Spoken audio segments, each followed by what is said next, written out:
The Franks were a Germanic people who originated along the lower Rhine River. They moved to Gaul during the migration period, where they established one of the largest and most powerful kingdoms in Europe after the fall of the Western Roman Empire. Their influence, which reached its peak under Charlemagne, helped define Europe in the Middle Ages and beyond. The Roman conquest of Gaul, completed by Julius Caesar in the 1st century before the Common Era, fixed the Rhine River as the frontier of the Roman world. The river, therefore, became the political barrier between civilization, that is Rome, and the Germanic barbarians who lived beyond. In the Roman mind, these Germans were stereotypically tall, blonde, dirty, and prone to violence. For centuries, the Roman legions on the Rhine frontier kept the Germans at bay, until the gradual disintegration of Roman authority during periods such as the crisis of the 3rd century allowed certain Germanic peoples to make incursions into Roman lands. One of these Germanic groups was the Franks, who first entered the annals of history in the 3rd century of the Common Era. The early Franks were not a unified people, but rather a loose confederation of individual tribes living along the lower Rhine, each with a separate identity. Some modern scholars find it more accurate to label them as a tribal swarm rather than a confederation, as they seem to unite only in offensive or defensive campaigns. When united, however, these tribes were collectively known as Franks, a word that meant the fierce or the brave. Only later would it mean the free, which became the definition most favored by the Franks themselves. Some of the Germanic tribes associated with the Franks included the Salians, the Ripuarians, and various others. The Salians and the Ripuarians would eventually emerge as the most dominant tribes. There are several different accounts of the origins of the Franks. The 6th century historian Gregory of Tours states that they originated in Pannonia and migrated to the Rhine before settling in Thuringia and Belgium. The Chronicle of Fredegar and the anonymously written Liber Historia Francorum offer more legendary accounts, and each links Frankish origins to the Trojan War. According to these myths, King Priam led 12,000 Trojan refugees to Pannonia, where they founded the city of Sicambria. Some remained there, while others followed a leader named Francio to the Rhine, where they became known as Franks. The connection to Troy was likely an attempt by the Franks to give themselves a lineage equal to that of the Romans, who also claimed descent from the Trojans. Although this origin tale is certainly mythical, some modern scholars claim that there is little reason to believe that the Franks embarked on any great migration and that they originated on the Rhine. The Franks famously converted to Christianity during the reign of King Clovis I.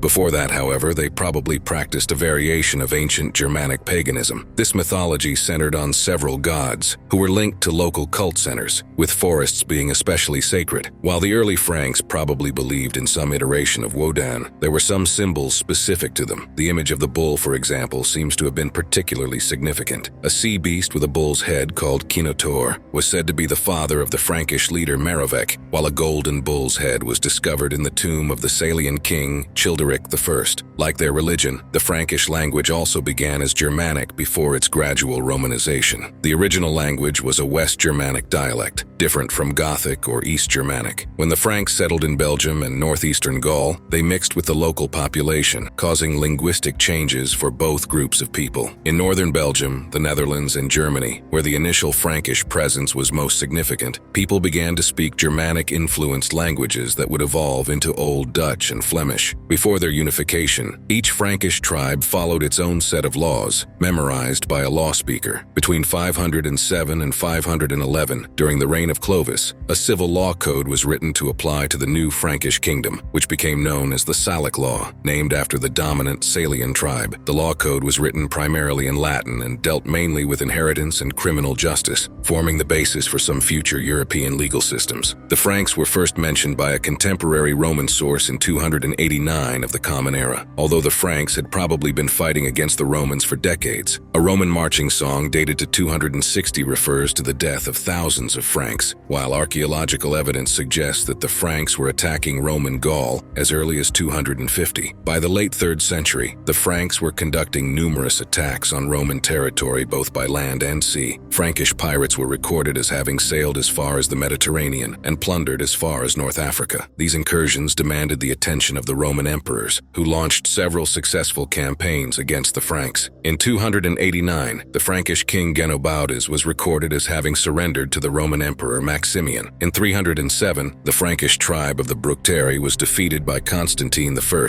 who threw 2 Bructeri leaders to the beasts in the arena at Trier. The victorious Romans captured many Franks during these campaigns. Instead of ransoming or executing them, the Romans decided to settle some Frankish prisoners on Roman lands as laity. This meant that they were given lands within the Roman Empire in exchange for military service. By the mid-4th century, entire Frankish tribes were being settled on Roman lands under similar treaties. The Salian Franks, for example, were settled in Belgic Gaul in 358, while the Ripuarian Franks were settled on the Rhine around the city of Cologne. These tribes, once enemies of Rome, now strengthened the Roman army with their own troops and defended the empire's frontier against barbarian incursions. This relationship allowed certain Franks to thrive within the Roman power structure. For example, Mellobaudes was a Frank who became consul several times, while Silvanus was a general of Frankish descent who managed to make an unsuccessful attempt for the imperial throne before being killed in 355 of the Common Era. One of the most successful Franks was Arbogast, who rose through the ranks of the Roman army to become master of soldiers of the Western Roman Empire. This position allowed Arbogast to rule the empire in all but name, directly overseeing the administration and rarely reporting to Emperor Valentinian II. When Valentinian II died, Arbogast replaced him with another puppet emperor, Eugenius, and continued to rule until he was killed by an Eastern Roman army in 394 at the Battle of the Frigidus River. The Franks who achieved such high positions tended to be strongly Romanized and did not represent the Frankish people. In fact, while many Franks had aligned themselves with Rome, some were still considered enemies of the empire, such as Suno and Marcomer, Frankish leaders who invaded Gaul in 388 and were subsequently defeated by Arbogast. Suno was exiled while Marcomer joined the Frankish Federati, who were recruited by Arbogast to fight alongside the usurper Eugenius. In an incident in 392, an allied Roman Frankish force defeated an invasion of Britons and Saxons. According to the Latin poet Claudian, many of the Frankish allies in this force had feathers in their helmets and fought with throwing axes. The Franks continued to defend the Rhine even as the Western Empire crumbled around them. The Ripuarians repelled an Alanian invasion in 306, and in 406, the Franks inflicted a defeat on an invading Vandal force. However, they were not able to stop the mass movement of other Germanic tribes into the empire, including the mass invasion of the Rhine that the Latin poet Claudian had predicted. These tribes managed to invade the empire because the Rhine frontier was increasingly indefensible, with most of Rome's elite troops being withdrawn from Gaul to fight in Rome's civil wars. Even the Roman-born federated Franks who were defending the Rhine were leaving their posts, allowing their families and other tribes to wander freely through the empire in search of land. This situation led the Franks to extend their settlements southward into Roman Gaul. By around 443, many Salians had already settled in Belgium, while many Ripuarians had already settled in modern western Germany and northeastern Gaul. By the mid-5th century, the Rhine frontier had become more of a cultural barrier than a political one, with Franks living on both sides. It was from these settlements that the Franks formed a new power base and began to expand outward. These Franks would be known as Merovingians, named after the semi-mythical founder of the dynasty, Merovec. The Salian Franks were the dominant Frankish tribe in Gaul by the mid-5th century, and their conquests were led by their king Childeric I. When Childeric died, he was buried in a tomb filled with gold, accompanied by his horses and Roman military insignia, proving the wealth and power of his kingdom. Childeric was succeeded by his son Clovis I,